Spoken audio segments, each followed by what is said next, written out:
नमस्कार, मैं हूं प्रवीण गौतम।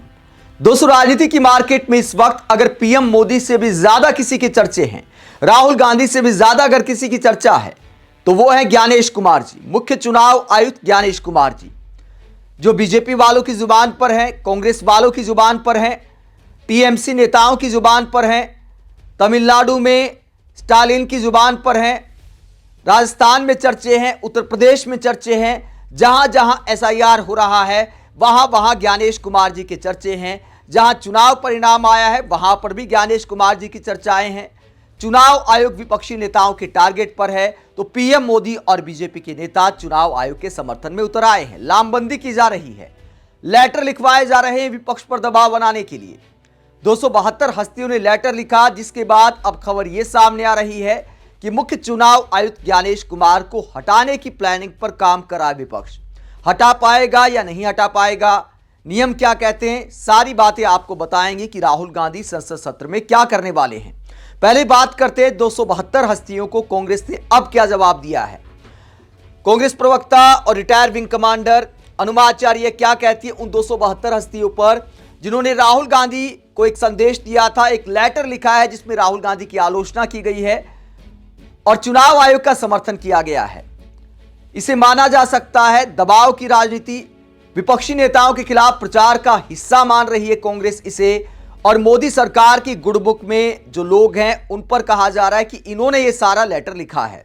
कांग्रेस प्रवक्ता अनुमा आचार्य ने राकेश वाजपेयी का एक लेख उन 272 लोगों को सुनाया है जिन्होंने राहुल गांधी की आलोचना में खुला लेटर लिखा है और चुनाव आयोग का समर्थन किया है। राकेश वाजपेयी की इस पोस्ट में क्या लिखा गया है? ट्रस्ट अस नहीं, वेरीफाई अस। पूर्व जजों और नौकरशाहों के खुले पत्र का जवाब। संस्थाओं की आलोचना करना लोकतंत्र का अपराध नहीं, उसकी रक्षा है। माननीय पूर्व जजों, नौकरशाहों और सशस्त्र सेना के अधिकारियों, आपके 272 हस्ताक्षरों वाले खुले पत्र को पढ़ा। आपने राहुल गांधी जी और कांग्रेस पर संवैधानिक संस्थाओं पर हमला, बेबुनियाद आरोप और जहर उगलने का इल्जाम लगाया है। आपने कहा कि चुनाव आयोग की विश्वसनीयता को कम करने की कोशिश की जा रही है। यह पत्र खुद जहरीली भाषा का उदाहरण है जिसका आरोप आप दूसरों पर लगा रहे हैं। यह एक तरफा, राजनीतिक रूप से प्रेरित और तथ्यों से दूर है। नीचे बिंदुवार जवाब दे रही हूं। संस्थाओं पर सवाल उठाना हमला नहीं, लोकतंत्र की बुनियाद है। अमेरिका में 2020 में ट्रंप ने चुनाव पर सवाल उठाया था, तब उसे लोकतंत्र पर हमला नहीं कहा गया था, बल्कि उसे कोर्ट में साबित करने का मौका दिया गया।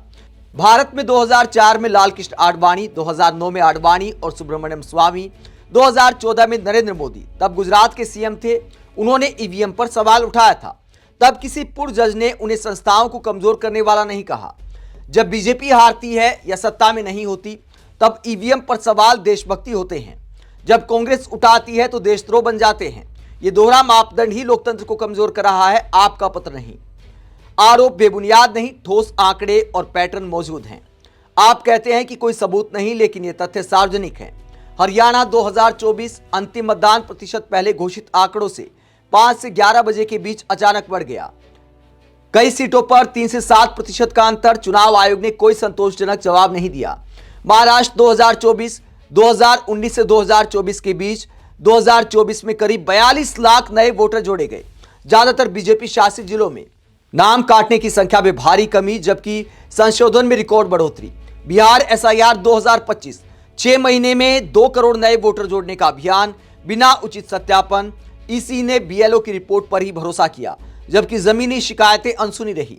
ये आरोप व्हाट्सएप फॉरवर्ड नहीं, चुनाव आयोग के अपने डेटा से निकले हैं। आपने सुना होगा कि चुनाव आयोग ने इन्हें व्याख्या का अंतर कहकर खारिज किया, जांच नहीं की। राहुल गांधी ने धमकी नहीं दी, बल्कि जवाबदेही की बात की। राहुल गांधी ने कहा कि अगर इंडिया गठबंधन सत्ता में आया तो जिन अधिकारियों ने गलत काम किया उनके खिलाफ कार्रवाई होगी। ये धमकी नहीं, ये जवाबदेही की मांग है। 2G, कोलगेट, कॉमनवेल्थ में अधिकारियों पर कार्रवाई हुई थी, तब किसी ने नहीं कहा कि संस्थाएं कमजोर हो रही हैं, जबकि इन सभी स्कैमों को अंततः प्रायोजित पाया गया।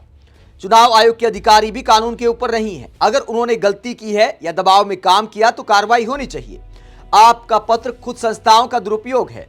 पिछले 10 साल में जितने भी खुले पत्र आए हैं, सीएए, किसान आंदोलन, ईडी, सीबीआई के दुरुपयोग, मणिपुर हिंसा, उनमें ज्यादातर एक ही तरफ के पूर्व अधिकारी थे। आप में से कई लोग आरएसएस भाजपा से जुड़े हैं या मोदी सरकार में लाभार्थी रहे, कुछ तो अभी भी सरकारी कमेटियों में हैं। जब ईडी, सीबीआई, गवर्नर का दुरुपयोग होता है तब आप चुप रहते हैं, सिर्फ चुनाव आयोग पर सवाल उठे तो अचानक 272 लोग एक साथ जाग गए, यह विश्वसनीयता नहीं, राजनीतिक निष्ठा का परिचय देता है। असली खतरा संस्थाओं की विश्वसनीयता का चुनाव आयोग का रवैया है। चुनाव आयुक्तों की नियुक्ति में सीजीआई को हटाकर पीएम नियुक्त कमेटी बना दी गई। वीवीपैट 100% मिलान की मांग सुप्रीम कोर्ट ने खारिज की। चुनाव आयोग ने खुद कहा कि हम पर भरोसा करो। ईवीएम हैकाथॉन 2017 में इतने सख्त नियम रखे गए कि कोई साबित ही नहीं कर पाया कि मशीनें हैक नहीं हो सकती। विश्वसनीयता मशीनें और प्रक्रिया ऐसी हो कि भरोसा करने की जरूरत ही ना पड़े। ट्रस्ट अस नहीं, वेरीफाई अस कहना चाहिए। निष्कर्ष ये निकलता है कि आपने लिखा है कि राहुल जी संस्थाओं को कमजोर कर रहे हैं। सच यह है कि आप जैसे लोग संस्थाओं को सरकार का पिछलग्गू बनाने में लगे हैं।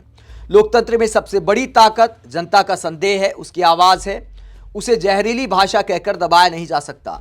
अगर चुनाव आयोग सच में निष्पक्ष है तो पूरी पारदर्शी जांच कराए, सभी ईवीएम वीवीपैट का मिलान, वोटर लिस्ट का स्वतंत्र ऑडिट कराए। जो डरता है वही सच्चाई छुपाता है।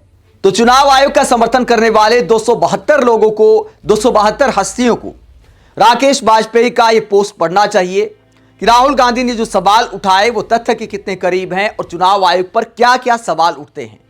अगर इन लोगों को वाकई देश की चिंता है तो इन तथ्यों पर भी बात करनी चाहिए और पीएम मोदी की भाषा को लेकर भी सवाल उठाने चाहिए। क्या देश के प्रधानमंत्री को चुनाव में ऐसी राजनीति करनी चाहिए? इस बात को लेकर ये चिंतित क्यों नहीं होते? भारत की एकता को लेकर चिंतित क्यों नहीं होते जब बीजेपी नेता किस किस तरह की भाषा का इस्तेमाल करते हैं चुनाव प्रचार में? खुद देश के प्रधानमंत्री कैसी भाषा का इस्तेमाल करते हैं? अब चुनाव आयोग पर आर पार का संग्राम होने जा रहा है। अब संसद में क्या होने वाला है? संसद में खबर यह आ रही है कि महाभियोग लाया जा सकता है मुख्य चुनाव आयुक्त ज्ञानेश कुमार को हटाने के लिए, क्योंकि कुछ नेता तो पहले ही कह चुके हैं कि बॉयकॉट करना चाहिए चुनाव का जब तक ज्ञानेश कुमार मुख्य चुनाव आयुक्त हैं। यशवंत सिन्हा ने सरेआम सोशल मीडिया पर यह लिख दिया था। पिछला जो संसद सत्र था अगस्त में भी इस बात की संभावना थी कि महाभियोग लाया जा सकता है। कांग्रेस वालों से जब सवाल पूछा गया था तो गौरव गोगोई का एक बयान सामने आया था कि इस पर भी चर्चा हुई है, हमारे पास सारे विकल्प खुले हैं। लेकिन उस सत्र में ऐसा नहीं किया था विपक्षी दलों ने। लेकिन अब बिहार का जो चुनाव परिणाम आया है उसके बाद सब हैरान हैं। इतना प्रचंड बहुमत जो बीजेपी को मिला है तो विपक्ष कहता है कि ये डाइजेस्ट करने लायक नहीं है। इस पर सवाल खड़े होते हैं। एसआईआर में जो हुआ और एसआईआर में जो हो रहा है, तमाम राज्यों में शिकायतें सामने आ रही हैं। पश्चिम बंगाल में ममता बनर्जी चुनाव आयोग पर आरोप लगा रही हैं, तमिलनाडु में स्टालिन आरोप लगा रहे हैं, केरल सरकार सुप्रीम कोर्ट पहुंच गई है, राजस्थान में कई जगह शिकायतें सामने आ रही हैं, वीडियो वायरल हो रहे हैं कि लोगों के वोट काटे जाने के बाद चुनाव आयोग के दफ्तर जाकर संग्राम हो रहा है। तो अनेकों ऐसी खबरें आ रही हैं जो चुनाव आयोग की कार्यप्रणाली पर सवाल उठाती हैं। बीएलओ खुद चुनाव आयोग के खिलाफ प्रोटेस्ट कर रहे हैं। ऐसे में मुख्य चुनाव आयुक्त ज्ञानेश कुमार को हटाने पर प्लानिंग कर रहा है विपक्ष। और क्या तैयारी है? महाभियोग लाने की तैयारी है। 25 नवंबर से जो संसद सत्र की शुरुआत है उसमें महाभियोग लाया जा सकता है, ऐसी संभावना भी है। लेकिन लाया जाएगा तो क्या ज्ञानेश कुमार जी हट जाएंगे? नियम क्या कहते हैं इस पूरे मामले में? मुख्य चुनाव आयुक्त को हटाने के नियम क्या कहते हैं? भारत में मुख्य चुनाव आयुक्त को हटाने की प्रक्रिया न्यायपालिका के सर्वोच्च न्यायाधीश यानी सीजीआई को हटाने की प्रक्रिया के समान होती है। इसे अक्सर महाभियोग की तरह देखा जाता है। हालांकि संविधान इस शब्द का सीधे उल्लेख नहीं करता। हटाने की प्रक्रिया के मुख्य बिंदु: मुख्य चुनाव आयुक्त को हटाने के लिए संसद में एक विशेष प्रस्ताव लाना होता है जिसे लोकसभा और राज्यसभा दोनों में 2/3 बहुमत के साथ पास किया जाना आवश्यक है। इस प्रस्ताव की शुरुआत के लिए संसद के 50 सांसदों का प्रस्ताव लाना जरूरी है शुरुआत में, जिसे जांच समिति द्वारा जांचा जाता है। यदि संसद में प्रस्ताव पारित हो जाता है तो राष्ट्रपति मुख्य चुनाव आयुक्त को हटाने का आदेश देते हैं। राष्ट्रपति के पास इस आदेश में कोई विवेकाधिकार नहीं होता। मुख्य चुनाव आयुक्त का कार्यकाल 6 साल का होता है या 65 साल की आयु तक जो पहले हो। तो नियम यह कहता है कि मुख्य चुनाव आयुक्त को हटाने के लिए 2/3 बहुमत चाहिए। क्या विपक्ष के पास 2/3 बहुमत है? ना राज्यसभा में है न लोकसभा में है, तो हटाया तो नहीं जा सकता, यह साफ तौर पर दिखाई दे रहा है। लेकिन एक पैगाम देश भर में जरूर जाता है। जब संसद में ऐसा कोई प्रस्ताव आता है, उस पर डिबेट होती है, संसद में हंगामा होता है, मीडिया में खबरें बनती हैं, तो एक सवाल तो उठता है और सवाल उठना भी कई बार समस्या का समाधान लेकर आता है। चुनाव आयोग ज्यादा जवाबदेह हो सकता है क्योंकि सवाल पूछने का असर होता है लोकतंत्र में, ऐसा माना जाता है। तो सवाल को बड़ा करने के लिए कांग्रेस और विपक्षी दल ऐसा कर सकते हैं। आप इस पूरे मसले को लेकर क्या सोचते हैं? क्या विपक्ष को ऐसा करना चाहिए या नहीं करना चाहिए? कमेंट बॉक्स में अपनी राय जरूर दें कि चुनाव आयोग पर जो सवाल उठ रहे हैं आप उसे लेकर क्या सोचते हैं। कमेंट करके जरूर बताएं, साथ ही चैनल को सब्सक्राइब भी करें। नमस्कार।